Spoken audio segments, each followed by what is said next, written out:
오늘 말씀은 신명기 8장 1절서부터 10절까지 말씀입니다.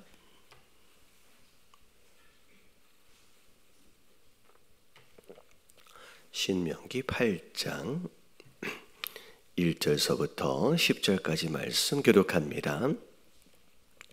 내가 오늘 명하는 모든 명령을 너희는 지켜 행하라.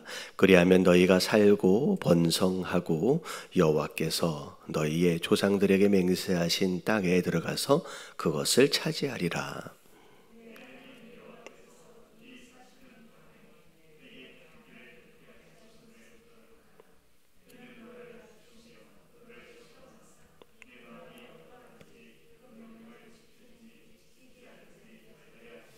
너를 낮추시며 너를 줄이게 하시며 또 너도 알지 못하며 내 조상들도 알지 못하던 만나를 내게 먹이신 것은 사람이 떡으로만 사는 것이 아니요 여호와의 입에서 나오는 모든 말씀으로 사는 줄을 네가 알게 하려 하심이니라.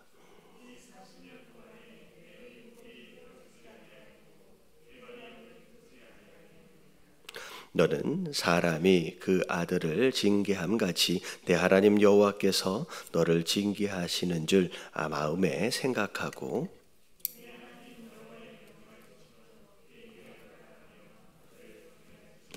내 하나님 여호와께서 너를 아름다운 땅에 이르게 하시나니 그곳은 고들짝이든지 산지든지 시내와 분천과 샘이 흐르고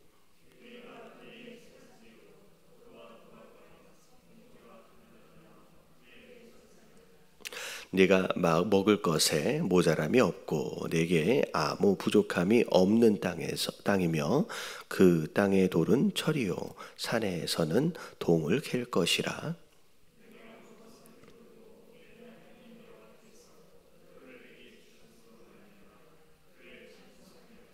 아멘. 자, 8장 1절에 들어와서 어찌 보면 신명기에서 계속 반복되어지는 이제 말씀을 이렇게 한 절 안에 이제 요약을 이렇게 1절에 해 놓습니다. 자, 내가 오늘 명하는 모든 명령을 너희는 지켜 행하라. 자, 그리하면 그다음에 너희가 첫 번째가 산대요. 다시 말하면 하나님의 말씀에 순종하는 것은 우리의 생명과 연관되어 있다라는 거죠. 그래서 말씀에 순종하는 것은 살고 죽는 것에 대한 문제다. 자, 그리고 나서 번성할 것이다 라고 말씀하십니다.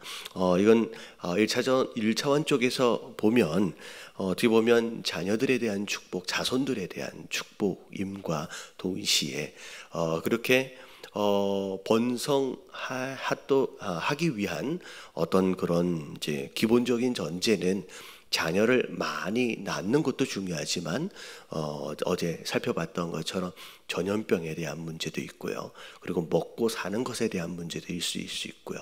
어떻게 보면 주변에 있는 적들에 대한 문제일 수도 있을 것입니다. 그래서 번성할 것이다 라고 하는 것에 대한 기본적인 이 약속의 전제는 많이 생육하는 것과 더불어서 하나님의 특별한 보호하심과 섭리하심을 허락하신다라고 하는 것에 대한 축복의 약속이죠.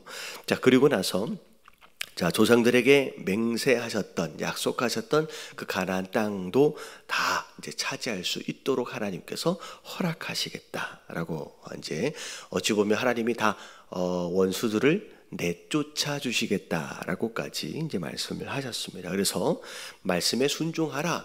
그리하면 내가 이러한 복을 너에게 주겠다라고 약속을 하시는 가운데 특별히 오늘 말씀의 주제는 2절에 이 광야에 대한 설명을 쭉 해 가십니다.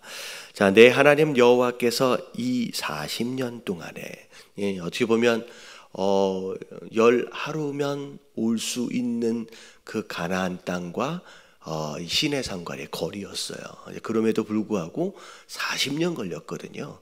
근데 이 중간에 길을 잃어버렸느냐? 그렇지 않지요. 특별히 이 40년 동안을 통하여서 하나님께서 이스라엘 백성들에게 하기 원하셨던 특별한 이유와 목적이 있었습니다. 자, 그런 가운데 40년 동안에 내가 광야길을 걷게 하신 것을 기억하라고. 그러니까 다시 말하면 걷게 하셨던 그 하나님의 특별한 목적에 대하여 너희가 알고 있어야 된다는 거죠. 이는이라고 하는 것은 왜냐하면이라는 거예요. 왜 40년 동안 이 광야의 길을 걷도록 하셨느냐? 이유가 뭐냐면 너를 뭐 하시기 위해서예요.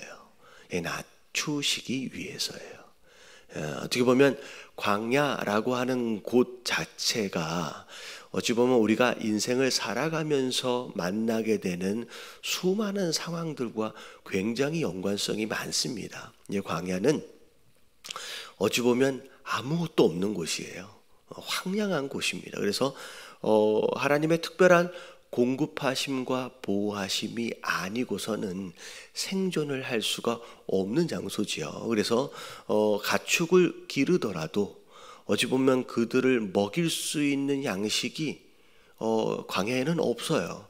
그렇다가 이 광야는 강수량이 낮기 때문에 농사를 지을 수 있는 땅도 아닙니다. 다시 말하면 누군가가 따로 공급해주지 않는다라고 한다면 절대 생존할 수가 없는 장소지요. 근데 의도적으로 하나님께서 광야 안으로 끌고 들어가신 거예요.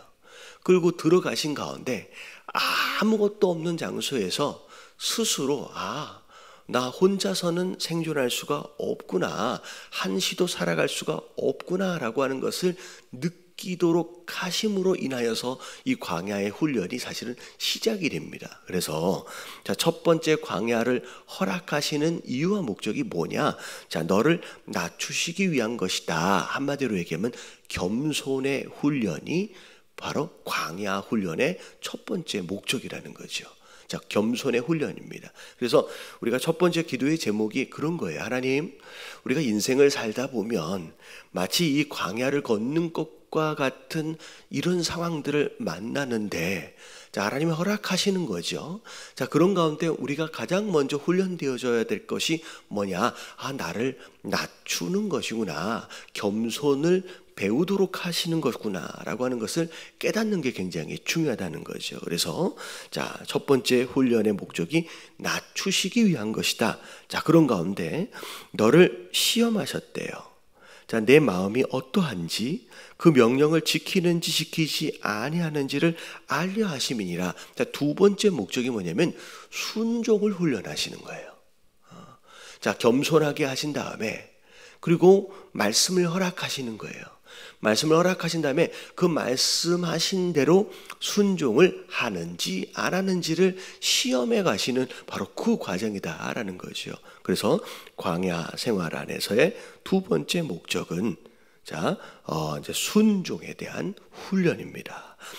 그리고 나서 3절에 보니까 너를 낮추시며 너를 줄이게 하시며 줄이게 일부러 하셨어요. 이제 광야로 딱 끌고 나가자마자 바로 만나를 허락하시고 바로 물을 허락하시고 바로 무엇인가를 허락하신 게 아니라 일정 기간 동안의 배고픔과 일정 기간 동안의 목마름을 허락하셨어요.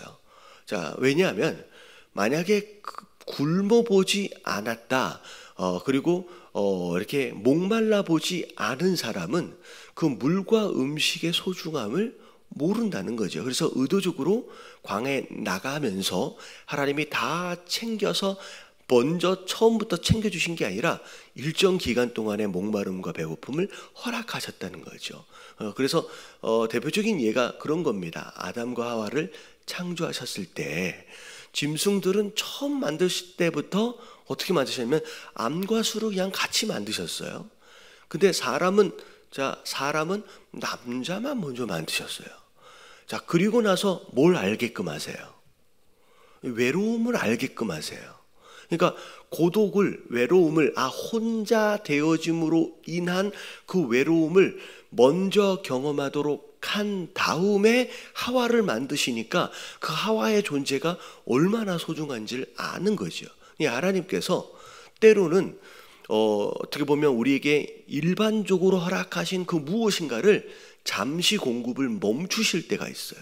그건 뭐냐면 계속 있어지는 가운데 익숙해져서 이것 자체의 소중함을 어느덧 잊어버린다는 거예요. 당연한 것처럼 생각한다는 거죠. 그래서 의도적으로 하나님이 광야로 끌고 나가시면서 배고픔과 목마름을 잠시 느끼도록 하시는 가운데 그것의 소중함을 알도록 하신다는 거죠. 그래서 자, 너를 줄이게 하시며 그 다음에 자, 뭘 허락하셨냐면 너희가 경작해서 얻는 음식이 아니에요. 너도 알지 못하고 그리고 내 조상들도 한 번도 보지 못한 거예요. 알지도 못하는 자, 뭘 주셨어요? 만나를 주셨습니다. 자, 그런 가운데 내게 먹이신 것은 자, 뭘 배우도록 하신 것이냐? 사람이 떡으로만 살 것이 아니다. 여호와의 입에서 나오는 모든 말씀으로 살 것이다. 여러분 이게 누가 하신 말씀이냐면 예수님이 시험 받으실 때 인용하셨던 말씀이죠. 결국은 음식이라고 하는 거 배가 불러야 하는데 속을 채워야 하는데 어찌 보면 우리가 육신적인 양식으로만 사는 것이 아니라 영적인 양식 하나의 말씀을 듣는 것이 얼마나 중요한지를 또 깨닫도록 하시기 위해서 또 이런 배고픔과 만나의 상황을 허락하셨다라는 거죠. 자, 그리고 계속해서 이동해야 하는 그런 상황이에요. 광야에서 행진해야 되는 상황 가운데서 자, 농사를 지을 수도 있는 것도 아니고 또 옷을 해 입을 수도 있는 상황도 아니잖아요. 4절에 보니까 40년 동안 자, 어떤 일이 일어났냐면 내 의복이 헤어지지 않았대요. 그러니까 옷이 망가지지 않으니까 어떻게 보면 사람은 계속 자라잖아요. 그러니까 아기 때 입었던 옷이 그 좀 지나면 형님 옷을 입으면 돼요. 그리고 나서 또 성장을 하면 아버지 옷을 입으면 되죠. 근데 그게 옷이 망가지지 않고 40년 동안 그대로 있는 가운데 그냥 성장하면서 형 옷 물려받고 아버지 옷 물려받고 이런 식으로 계속 이제 살아왔다라는 거죠. 광야 안에서 철저하게 하나님께서 먹는 것에서부터 입는 것까지 심지어 의식주의 모든 것들을 하나님께서 다 책임지셨다는 거예요. 그래서 이런 내용들을 하나님께서 말씀하시는 또 다른 이제 세 번째 이유가 뭐냐면 자, 첫 번째는 광야의 삶을 통하여 겸손을 배우고 자, 두 번째가 뭘 배우느냐면 순종을 배우고 세 번째가 뭐냐면 하나님을 절대적으로 의지하는 것을 배우게 하시는 거예요. 하나님에 대한 의지, 하나님이 다 채워주심으로 말미암아 자, 그래서 너는 사람이 그 아들을 징계함 같이 내 하나님 여호와께서 너를 징계하시는 줄을 마음에 생각하고 그래서 이 모든 과정들 가운데 만약에 잘못했을 때는 하나님께서 사랑의 매를 들어서까지 그들을 징계하시고 그들을 바른 길로 인도하시는 것까지를 지금 하나님께서 훈련하셨다라는 거죠. 자, 내 하나님 여호와의 명령을 지켜 그의 길을 따라가며 그를 경외할지어다. 내 하나님 여호와께서 너를 아름다운 땅에 이르게 하시나니 그곳은 골짜기든지 산지든지 시내든지 분천이나 자, 샘이 흐르고 자, 어느 장소가 있든지 물이 있는 장소가 가나안 땅이라는 거예요. 사실은 먹고 살기 위해서 가장 중요한 것이 물이잖아요. 그런데 가나안 땅 안에서는 골짜기든 산지든지 전부 다 시내나 천이 있고 그리고 샘이 있는 바로 그런 장소다. 자, 그리고 8절에 보니까 모든 농작물들 밀, 보리, 포도, 무화과, 석류, 감람나무, 꿀 모든 것이 다 자라는 그런 풍성한 땅이라는 거죠. 자, 그러면서 9절에 네가 먹을 것에 모자람이 없을 것이다. 네가 아무 부족함이 없는 땅이며 땅의 돌들은 철이고 심지어 산은 동을 캘 것이다. 그러니까 땅에 버려진 것 같은 돌멩이조차도 쓸모가 있는 정말 그런 땅에 자, 너희가 들어가게 될 것이다 라는 것이죠. 자, 너는 먹어서 배부르고 만족한다는 거예요. 내 하나님 여호와께서 옥토를 내게 주셨으므로 말미암아 자, 그를 뭐 하게 된대요? 찬송하게 될 것이다. 어떻게 보면 가나안 땅 안에 들어가서 그렇게 허락하신 하나님에 대하여 더 경배하고 예배하는 그런 삶을 살게 될 것이다 라고 하나님께서 약속하시는 내용입니다. 자, 자, 오늘 이 말씀을 통하여서 자, 우리가 이 광야의 길을 걸어가면서 하나님께서 왜 이런 상황들을 허락하셨을까? 어찌 보면 빨리 가나안 땅 안에 들어가 버리고 싶거든요. 어찌 보면 이 광야는 솔직히 인간적으로 피하고 싶은 그런 이제 지역입니다.